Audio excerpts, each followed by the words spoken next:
Welcome back to the show, everybody. Our guest today, I'm very excited to welcome to the studio. He is a game designer. He is also a producer on Tabletop, one of my favorite shows because I'm going to be on it next season. He's also a host on Geek and Sundry, a master of all things board games, author of a children's book. What is it you don't do? Ivan Van Norman, thanks for stopping by. Hey, thanks for having me. So that was a great intro. God, I should just put that on my bio. Yeah. Master of all things. Master of all things. I feel like I need to have the Sword of Omens in front of me while you say that. So I'm very excited. As a fellow tabletop aficionado, I'm very glad to have you here. First thing I want to ask you about is writing your own role-playing game. Oh, God. So I wrote it with my buddy in college. It's called Outbreak, Undead. It's a zombie survival simulation RPG. Oh. Wow, okay. It's real-world zombie invasion. Real-world zombie invasion. Well, it's got different scales, but what people often like about it is that you can accurately simulate any kind of zombie apocalypse in any type of situation you want, with any kind of zombies that you want, to the degree of realism that if you take a 30-question personality test on our website, it pops out your core stats if you were to play yourself as a character. Wow. Awesome. Yup, an avatar system, which there are some of them out in the world, and there are some zombie games in the world, but not really one that, like, makes them kiss. I was going to say, this sort of seems I want like... to kiss a zombie. What are you talking about? this sort of seems like a really great marriage of Plague Inc., Pandemic, and Dungeons and Dragons, and Walking Dead. And so and people always ask us, like, what's the difference between you and other role-playing games? And we're like, well, there's games out there that represent, like, the hack and slash of, like, the classic, like, I'm just going for body count, right? But then there's, we're kind of like The Walking Dead. Which it's is about just survival. It's about survival. Sort of this, you stay at a farm for a year. Right. And sometimes You your make Carl stronghold. stay in the house. Yes. I'll stay. I would love to play that because It's fun. I had a chance to play the End of the World games. Right. That Fantasy Flight put out. Similar in the sense that they do want to try to make they want to make it so that you can make a custom character that might closely represent yourself. Right. But the way that they do character creation is that you put a dice in a bag, and then you have your core stats laid out, and then everyone votes whether or not you should have a higher or lower stat. Yeah, if that's you or not, which is very interesting. very political. Yeah. I feel like you're And already also starting a great way to lose friends. very quickly. You're like, what do you mean I don't not think as I'm a 4? intelligent? Yeah, exactly. We did the same bit. My charisma is at least a 7. So it's a good bit, but we tried to do an arbitrary device because our test was designed by people who build tests for psychological essays. Wow. Oh, interesting. Yeah, it's because my partner who I helped make the book with has a background in psychology. Do you guys go by like Briggs-Myers or anything in specific? Not or? that specific. Okay. Any of The idea is that the test is supposed to like not lead you. Okay. Not tell you that you're supposed to be doing any particular thing, and it mixes the order up so that there's no real question about whether or not that's going to, if like that's the right choice, kind of situation. And like, oh yeah, that's the one I want to answer for the stat that I'm looking for. Yes. Yeah, I get it. So it's good because it doesn't give you, it doesn't force an identity on you that you are personifying or that you wish to personify. It's very neutral. Cool. I want to ask you another question as a deep dive board gaming question. I gotta say, I was so excited to introduce the two of these people because I knew they would hit it off right away. We did right away. I want to ask you about the Spiel des Jahres because the biggest board game award in the world was given out last week or 2 weeks ago now. Some huge games up for the Kennerspiel, which is sort of like the Gamers Game Award. Time Stories, which is a game I absolutely adore. Which is great. Pandemic Legacy, which is now the #1 game on Board Game Geek. And it has been for a while. It's like, that's the jam right now. And everyone thought it was going to win. Shoo-in. But upset. Isle of Skye won. Isle of Skye. I haven't even played Isle of Skye. Have you? I have it, and I haven't played it. It was a pretty big now I feel upset. like maybe we should. I'm sorry. I have played it. I'm sorry. It was one of the games that we were actually reviewing for Tabletop. I have played it. It's a great game. Yeah, I hope so. It's a really good game. I know you hope so. But right? in this man's one opinion, embodying opinions, I seriously thought Pandemic Legacy was going to kill it. Yeah. I did too. I sort of assumed that would win. I saw Rob Daviau like traveled to Germany to accept the award, and he didn't win. But and he showed on his social media too, where he's like, "I'm ready." But it's. I think my only theory around this is that in Europe, the board gaming circuit there is so vastly different. The likes and desires. And there are, it's to the point of where there's like Euro games and then what they're starting to call Ameri games. Or if you're a little snobby, some people say Ameritrash. you know, which I think is a terrible term. Right. Because all games are great in their own terms and ways. And you wouldn't call another game Euro trash either. So right. There you go. There you go. But the point is that they are Europe made for different audiences. Made for different audiences, sure. and Isles of Skye as a lot more of a robust kind of dynamic game may have been more of an allure. And Pandemic Legacy, while completely changing the way games have been done, be fair, Risk Legacy did it first. Sure. But who cares who did it first? It was a great game. Done really amazing well. experience, Done really right? well. Yeah, I know. So I kind of feel the same way. But what are you playing stuff now that you? Yeah. What are you playing right now? What's good to what are the hidden gems out there? Because obviously the big games people have probably heard about, but because board games have seen such a huge resurgence. Right. In part There's a lot because of of Tabletop saturation. and Geek and Sundry. Like we've seen a lot of that come back up. I've seen now at Target you can get, Ticket to Ride and Yep. you can get Settlers of Catan. And that was Yep. stuff you could not find at a regular retail store. You had to go to a special board game store, Yep. which are getting, they were rarer and rarer, and now they're coming back. You go to Barnes and Nobles and you can buy miniature games there. Exactly. You can buy core rule books for D&D and even Dark Heresy, which is the Warhammer 40K RPG. Like they exist in these places now. Yeah, for everyone to enjoy. Right. And so the ones I'm liking right now, the obscure one that's not new, but it's one of my favorite games, and I keep coming back to it over and over again, is Raptor. It's a 2-player game. Okay. That's tactics. It's a cat and mouse game in which you each have an active deck. There's only 9 cards in the deck. And you have a raptor who is trying to protect her 3 babies, and you have a team of scientists who are trying to capture the 3 babies. Interesting. And, well, there's actually 5 babies in it, but that's just being technical for the people out there who might be like, well, actually, there's 5 babies in the set. But the... Shutting off the stream. This is the worst show I've ever seen. Click. But the reason I like it is because it's a 2-player game, which are rare, and it has a high replay value.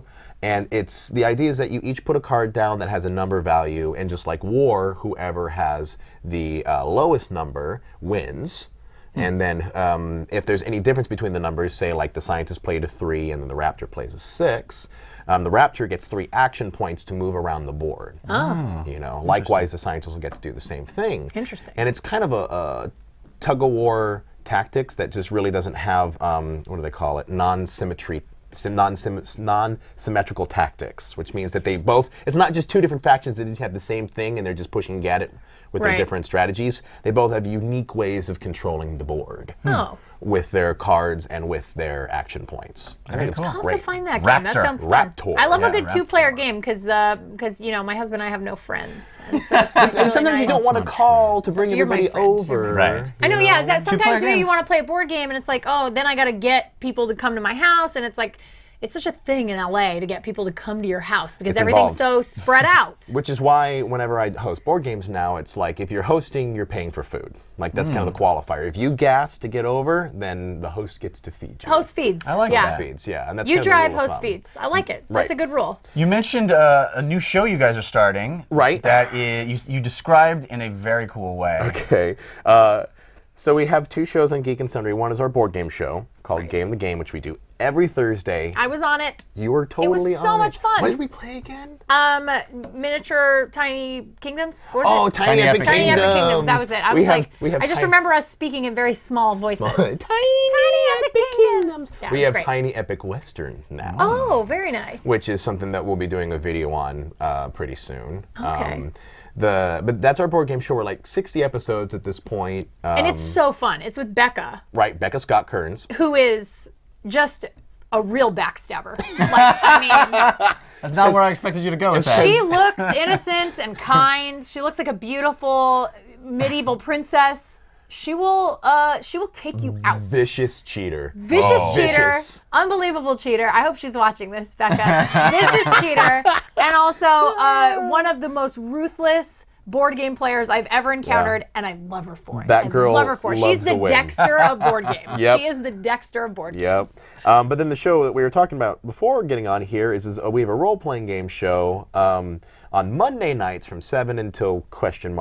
Usually 10 or 11, in which it's basically a certain set of characters that are jumping from RPG universe to RPG universe to RPG universe. So it's kind of like Sliders and Quantum Leap meets role-playing game. I love this. Interesting. Somebody get me Scott Bakula. Right, seriously. And what makes the show fun is that they are all the same characters, so it's not you have a character to identify with as you jump. From because each yes. to the next, yeah. Because the Thursday night Critical Role show, one of the reasons that people love it is because it's like they get so attached to the characters, right. and the story kind of unfolds around them. Right. You can get invested. You can get invested in your favorite character or your favorite sort of storyline amongst the characters. While still showcasing different role-playing game systems, Right. which was my key thing I wanted to do. I was like, hey, there's other things out there besides D&D. Yeah. You know, so we're playing World of Darkness right now. We've moved on to Werewolf the Forsaken, which is still part of World of Darkness. But in the past, we played like Outbreak, Undead. There was obviously there was a couple of silly one-offs. We did. There's actually a Snakes on the Plane role-playing game. I found it on the internet. Nice. What? Yup. So I love the idea of awesome. not only are you jumping into a new story, a new venue, a new time period perhaps, but new systems. There are completely new rule sets to learn each episode, right? Very challenging. Yeah. To like have to learn a whole new system like every 3 months or so, or even every month, depending on what it is. And so we fill it in with lots of little things that have like a rule. The rules are all fit on one page. Like Everyone is John, which we played on International Tabletop Day. Everyone is John or every PC is John. There's just one person, but they all bid the players to take control of John's mind. And then they go and try to fulfill their objectives while they have control of John's body, but at any point, John could fall asleep. Wow. And then they all have to bid for control over John again. John could be knocked unconscious. Wow. Yeah. John could slip and fall. I mean, there's so many things that could happen to John. So many things. He could just fall asleep because he's narcoleptic. It's tired, yeah. Yeah. He could just suddenly fall asleep. Didn't get enough salt that day. It is a hilarious system. I gotta play that. We That's played- His blood amazing. sugar level goes low. I love indie role-playing games because there's such wild. I was playing so a many game. cool ideas. Yeah, like right. It's things that you'd be like, I don't know if this works, but I like it. Yeah, and even if you only take the time to do like one session with it, Yeah. like if you're getting that enjoyment out of it, that's wonderful. Absolutely. You know, there's Fate Core, which is going to be featured on tabletop this year. We had another game we played on tabletop called Misspent Youth, which is a really fun indie RPG in which you're basically playing like the 1980s. God, what was that? Like Documentary. Breakfast Club? No, documentary about the punks. I can't recall it. Something like. If there was a chat in front of me right now, they'd be like, blah, all the things. They'll tell you on YouTube in the comments Yeah, after in the comments, I'm the sure. show posts, I'm sure. But you're like Sid Vicious or something? Yeah, the whole point is that it's supposed to be like a misspent youth culture rising up against an authority. Wow. Yeah. And the GM plays the authority, and the youth culture who's part of this is trying to like work in this dystopian or system that they don't like, and they have to go through like the character arcs that you often see in those kind of movies or those kind of stories. Gattaca, having a hard time recalling some of the other ones right now, but that kind of dystopian society, right? Yeah. And it's fun. Hunger Games. Because the idea is that the whole mechanic is that when the authority makes you mad enough, you're supposed to grab your dice and go, I stand up, and then you roll to see at what level, like because it's 1 through 12 grid. Okay. And if you land on that number, if the authority hasn't already grabbed that number, then you can claim that number and be like, I'm going to use my ingenuity to get myself out of this system, because each character has their own personifications, skill, as right? you Yeah, do. okay. But if the authority claimed that number previously and part of another role, the authority wins. And then you have to Classic find out authority. how to go around it in the next chapter. There's nothing quite as powerful to stand up against something than to roll dice. Yeah. I stand up. I'm standing up. I'm gonna roll these dice. Yeah. When we're gonna wrap things up, but when can everybody watch all of these shows? Okay. Like specifically, give us the schedule, Sure, because you schedule. guys got a lot going on. So Monday nights, 7 to 11, the Foreververse is the show. That's great. In which we jump from system to system, from universe to universe, exploring all of the wildness that RPG systems have to offer. And then Thursday night, Game the Game is from 4 to 7, and that's all both on the Geek and Sundry Twitch show, twitch.tv/Geek and Sundry. And Which, by the way, has a really nice chat room. They're so nice. Super nice people in the chat there. Awesome. Like it's a very strange like internet phenomenon. That particular chat room, really nice. our community is Very welcoming, amazing. funny, great. And if you're one of those people, come join us. Yeah. Because we'd like to have you. Well, Ivan Van Norman, thanks you so much for being here, man. I could talk to you for like 2 hours. It would be nothing. That's fine. Yeah. It'd be so easy. You guys are easy to talk to. Yeah, so are You're you. so chill. So are you. And then what's the book? What's Oh, children's the book. If you're going to Gen Con, board gamers out there, the ABCs of RPGs, which is a children's book and activity book, will be featured starting this Gen Con. Fantastic title. You can't pick it up there because we have to ship it to backers first, but if you want to come check it out, look at it, and then it's going to be shipping in September. You can pre-order it right now on Backer Kit. It's a 36-page full cover. A is for adventure, may you always be on one. B is for book, the source of all of our fun. C is for creatures of all shapes and size. D is for dice. Can you count all the sides? Well done. So good. So good. Easy. And in September, just in time for school to start. Yeah. In your Will you make an sleeping audio? bag. Exactly. Will you make us an audio book that we can in fact fall asleep? That's actually being done by Mary McGellen. Oh, great! wonderful. Yeah, she's doing the Fantastic. right, and then the Library Bards did the sing-along song. Wonderful. Oh, perfect.